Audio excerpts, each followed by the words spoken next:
Viewers আসসালামু আলাইকুম। আরেকটি ভিডিওতে আপনাদের সবাইকে স্বাগত জানাচ্ছি। দেখতেই পাচ্ছেন এগুলো হচ্ছে আমার জিনিয়ার গাছ।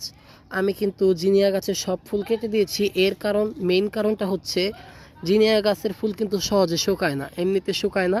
একদম 1 মাস 1.5 মাসের মতন ফুলগুলো সতেজ থাকে। তারপর আস্তে আস্তে এগুলো যখন বীজে পরিণত হয় তখন গাছগুলো একটু নেতিয়ে আসে ফুলগুলো, এবং বীজ হওয়ার পরই গাছটা ফুলটা সম্পূর্ণভাবে শুকায়।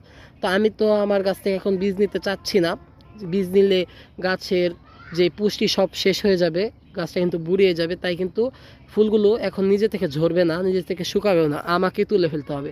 তাই কিন্তু আমি গাছটাকে সম্পূর্ণভাবে খালি করে ফেলেছি। আর এই গাদাগুলোকেও খালি করার কারণ, যেহেতু চলে যাব আমরা কিছুদিনের জন্য, প্রায় 1 সপ্তাহের মতন, তো তখন কিন্তু এখান থেকে শুকনো ফুলগুলো আর ছেঁড়া হবে না।